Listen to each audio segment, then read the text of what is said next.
Breaking news দবকাৰ দলবদ্ধ বলাৎকাৰ আন এটা অভিযুক্তক গ্ৰেপ্তাৰ কৰা হৈছে। দবকা আৰক্ষীয়ে ইতিমধ্যে গ্ৰেপ্তাৰ কৰিছে আব্দুল মতিনক। হোজাই ৰেলৱে ষ্টেচনৰ সমীপৰ পৰা গ্ৰেপ্তাৰ কৰা হৈছে লম্পটটোক। পূৰ্বে 4 বলাৎকাৰীক গ্ৰেপ্তাৰ কৰিছিল দবকা আৰক্ষীয়ে। 5 নিশাতে 24 এপ্ৰিলত বলাৎকাৰ কৰিছিল এগৰাকী যুৱতীক। দবকাৰ দীঘল জাৰুনী গাঁৱত সংঘটিত হৈছিল এই ঘটনা। ঘটনাৰ পাছতে সেই ভিডিঅ' ছ'চিয়েল মিডিয়াত ভাইৰেল কৰিছিল। কেৱল বলাৎকাৰী নহয়, সেই ভিডিঅ' ছ'চিয়েল মিডিয়াত ভাইৰেল কৰিছে। তাৰ পৰৱৰ্তী সময়ত অতি তৎপৰতাৰে আৰক্ষীয়ে অভিযান আৰম্ভ কৰি ইতিমধ্যে আমি জনাইছো যে বাকী অভিযুক্তক গ্ৰেপ্তাৰ কৰিবলৈ সক্ষম হৈছিল আৰক্ষী, কিন্তু পলাতক অৱস্থাত আছিল এইটো অভিযুক্ত আৰু ইতিমধ্যে গ্ৰেপ্তাৰ কৰিবলৈ সক্ষম হৈছে দবকা আৰক্ষী। 24 এপ্ৰিলৰ ঘটনা। ইতিমধ্যে 5 নিশাচক গ্ৰেপ্তাৰ কৰিবলৈ সক্ষম হৈছে আৰক্ষী। আৰু এইটো মূল অভিযুক্তকে আৰক্ষীয়ে গ্ৰেপ্তাৰ কৰিবলৈ সক্ষম হৈছে আৰু তাৰ নাম ইতিমধ্যে আমি আপোনালোকক জনাইছো আব্দুল মতিন। হোজাই ৰেলৱে ষ্টেচনৰ সমীপৰ পৰা গ্ৰেপ্তাৰ কৰা হৈছে এই লম্পটটোক। পূৰ্বে 4 বলাৎকাৰীক গ্ৰেপ্তাৰ কৰিছিল দবকা আৰক্ষীয়ে আৰু 5 নিশা আছে। মূল অভিযুক্ত এইটো আব্দুল আৰু ইয়াক বৰ্তমান গ্ৰেপ্তাৰ কৰা হৈছে। পূৰ্বে 4টা গ্ৰেপ্তাৰ কৰা হৈছিল আৰু এই 5টা মিলি 24 এপ্ৰিলত বলাৎকাৰ কৰিছিল যুৱতীগৰাকীক।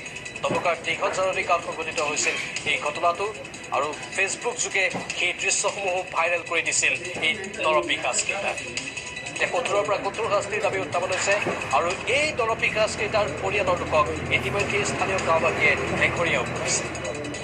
আব্দুল হাকিম আছে আমাৰ সৈতে ফোন লাইনত। আব্দুল হাকিম, সবিশেষ খবৰ আপুনি জনাওক। হয় প্ৰাঞ্জল, ৰাজ্যকোপোৱা ডবকা দৰ্শন কাণ্ডৰ 5 নম্বৰ অভিযুক্ত আব্দুল মতিনক ডবকা আৰক্ষীয়ে গ্ৰেপ্তাৰ কৰিছে।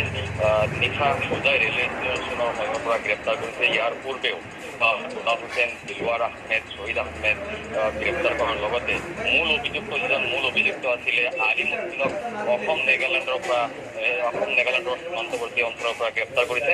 আৰু শেহতীয়াভাৱে 5 নম্বৰ অভিযুক্ত যিটো আব্দুল মতিন আৰু আব্দুল মতিনৰ ভিনিয়েক আব্দুল খালেকক গ্ৰেপ্তাৰ কৰি আটক কৰি ডবকা আৰক্ষীয়ে পেচাৰক্ৰিয়াত কৰাৰ পিছত শেহতীয়াভাৱে যোৱা নিশা আব্দুল মতিনক হোজাই ৰেলৱে ষ্টেচনৰ সমীপৰ পৰা গ্ৰেপ্তাৰ কৰিবলৈ সক্ষম হৈছে।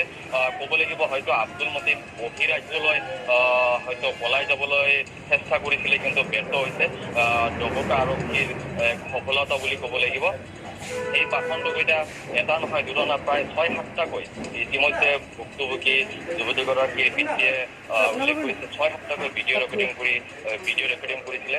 এমাহ পূৰ্বে ঘটনাটো পোহৰতে আছিলে এজন সচেতন ব্যক্তি, তাজউদ্দিন নামৰ এজন সচেতন ব্যক্তিৰ চেষ্টাত সেই সমগ্ৰ ঘটনা পোহৰতে আহিছে আৰু আৰক্ষীৰ কাষ চাপাৰ পিছতে ডবকা আৰু হোজাই জিলা আৰক্ষী প্ৰশাসন তৎপৰ হৈ পৰিছিল। হয়, এই নৰপিশাচকেইটাক আদালতত হাজিৰ কৰোৱা হৈছে নেকি?